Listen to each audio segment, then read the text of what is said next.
The Secret Garden. A humble request to all the parents. Please buy paper books or borrow them from a library. Reading a book by turning the pages back and forth is fun. Please, for the sake of our children's eyes. Highlighted words are special words. Learn their meaning and say loudly. About the author. Frances Eliza Hodgson Burnett was a British novelist and playwright. She is best known for the three children's novels Little Lord Fauntleroy, A Little Princess, and The Secret Garden. This is a story about a little girl called Mary. The summary of the story: we are alike, you and me, old Ben Weatherstaff said to Mary. We are not pretty to look at, and we are both very disagreeable. Poor Mary. Nobody wants her. Nobody likes her. Her parents have died, and she is sent home from India to live in her uncle's house in Yorkshire. It is a big old house with nearly 100 rooms, but most of them are shut and locked. Mary is cross and bored and lonely. There is nothing to do all day and no one to talk to except old Ben Weatherstaff, the gardener. But then Mary learns about the secret garden. The door is locked and hidden, and the key is lost. No one has been inside the secret garden for 10 years, except the robin, who flies over the wall. Mary watches the robin and wonders where the key is. And then there is that strange crying in the night, somewhere in the house. It sounds like a child crying. Chapter 1. Little Miss Mary. Nobody seemed to care about Mary. She was born in India, where her father was a British official. He was busy with his work, and her mother, who was very beautiful, spent all her time going to parties. So, an Indian woman, Kamla, was paid to take care of the little girl. Mary was not a pretty child. She had a thin, angry face and thin yellow hair. She was always giving orders to Kamla, who had to obey. Mary never thought of other people, but only of herself. In fact, she was a very selfish, disagreeable, bad-tempered little girl. One very hot morning, when she was about 9 years old, she woke up and saw that instead of Kamla, there was a different Indian servant by her bed. "What are you doing here?" she asked crossly. "Go away and send Kamla to me at once." The woman looked afraid. "I'm sorry, Miss Mary. She can't come." Something strange was happening that day. Some of the house servants were missing, and everybody looked frightened. But nobody told Mary anything, and Kamla still did not come. So at last, Mary went out into the garden and played by herself under a tree. She pretended she was making her own flower garden and picked large red flowers to push into the ground. All the time she was saying crossly to herself, "I hate Kamla. I will hit her when she comes back." Just then she saw her mother coming into the garden with a young Englishman. They did not notice the child who listened to their conversation. "It's very bad, is it?" her mother asked the young man in a worried voice. "Very bad," he answered seriously. "People are dying like flies. It's dangerous to stay in this town. You should go to the hills where there is no disease." "Oh, I know," she cried. "We must leave soon." Suddenly, they heard loud cries coming from the servants' rooms at the side of the house. "What's happened?" cried Mary's mother wildly. "I think one of your servants has just died. You didn't tell me the disease is here in your house."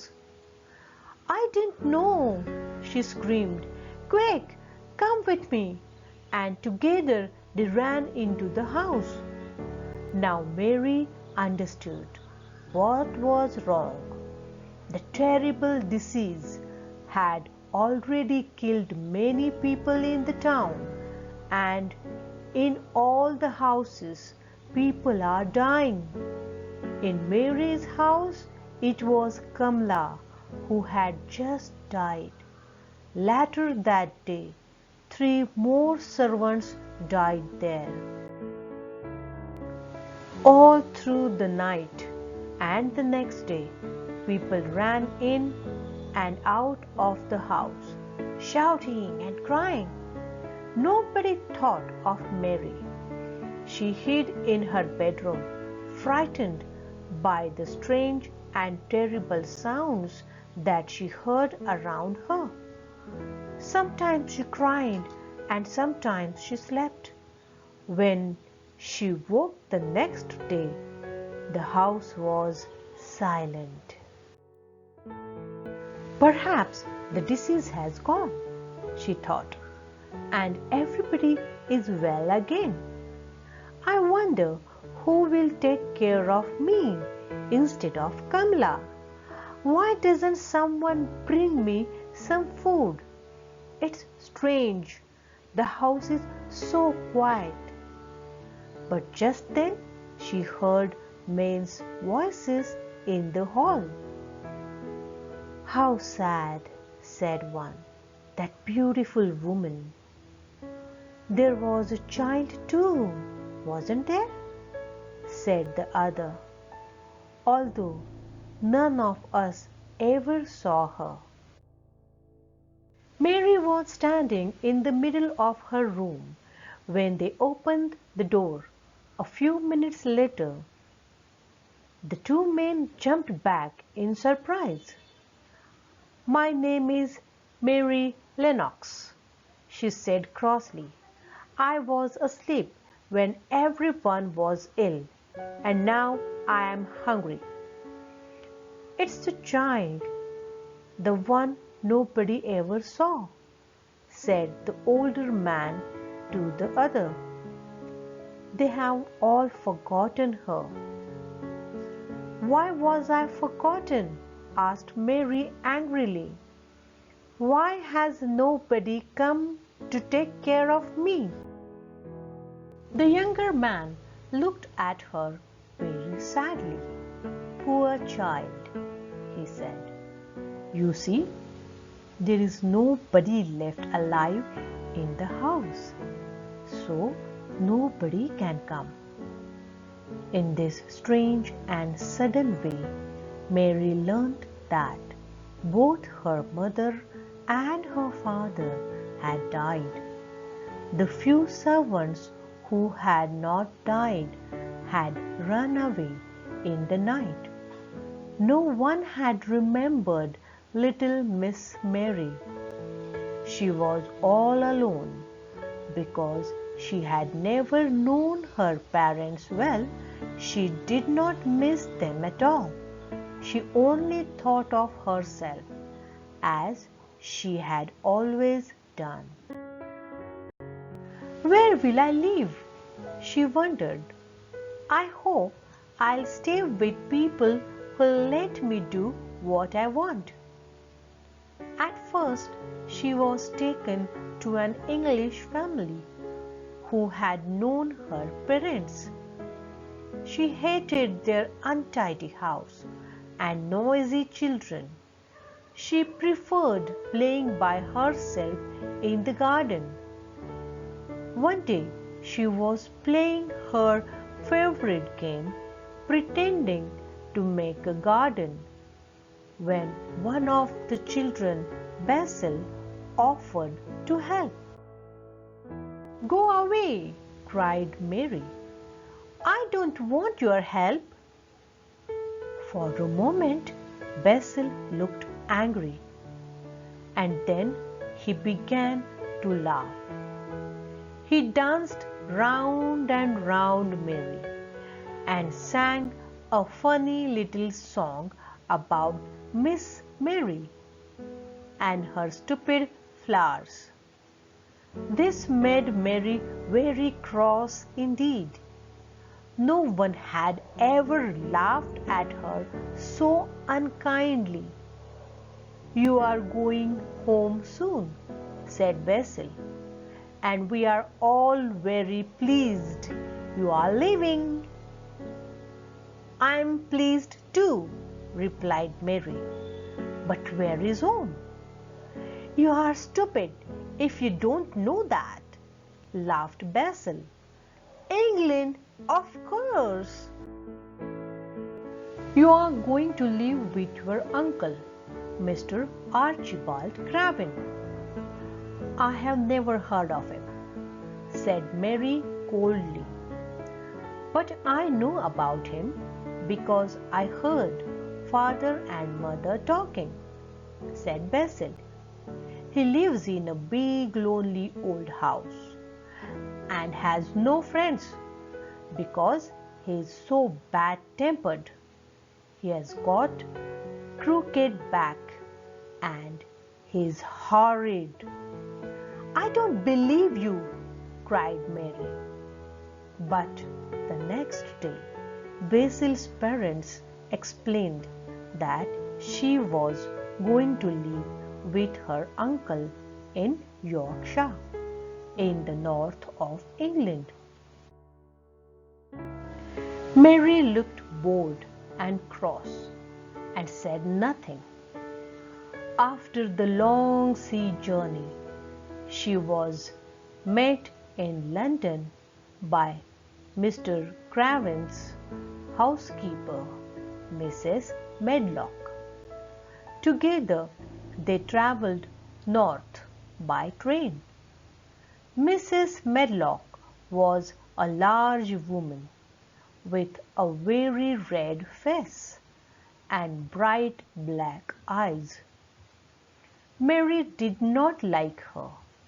But that was not surprising because she did not usually like people. Mrs. Medlock did not like Mary either. What a disagreeable child, thought the housekeeper. But perhaps I should talk to her. I can tell you a bit about your uncle if you like, she said aloud. He lives in a big old house, a long way from anywhere. There are nearly 100 rooms, but most of them are shut and locked. There is a big park round the house and all kinds of gardens. Well, what do you think of that? Nothing, replied Mary. It doesn't matter to me. Mrs. Medlock laughed. You are a hard little girl. Well, if you don't care, Mr. Craven doesn't either. He never spends time on anyone. He's got a crooked back, you see, and although he's always been rich, he was never really happy until he married. Married? Repeated Mary in surprise. Yes, he married a sweet, pretty girl, and he loved her deeply. So when she died, oh, did she die? Asked Mary, interested. Yes, she did. And now he doesn't care about anybody. If he is at home, he stays in his room and sees nobody. He won't want to see you. So you must stay out of his way and do what you are told. Mary stared out of the train window at the grey sky and the rain. She was not looking forward to life at her uncle's house. The train journey lasted all day, and it was dark when they arrived at the station. Then there was a long drive to get to the house. It was a cold, windy night, and it was raining heavily. After a while, Mary began to hear a strange, wild noise. She looked out of the window but could see nothing except the darkness. What's that noise? She asked Mrs. Medlock. It's not the sea, is it? No, that's the moor. It's the sound the wind makes blowing across the moor. What is the moor? It's just miles and miles of wild land with no trees or houses.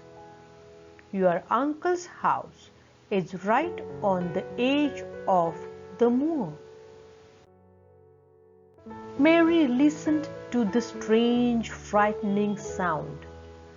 I don't like it, she thought. I don't like it. She looked more disagreeable than ever. This is the end of Chapter 1, Little Miss Mary. See you soon with the next part.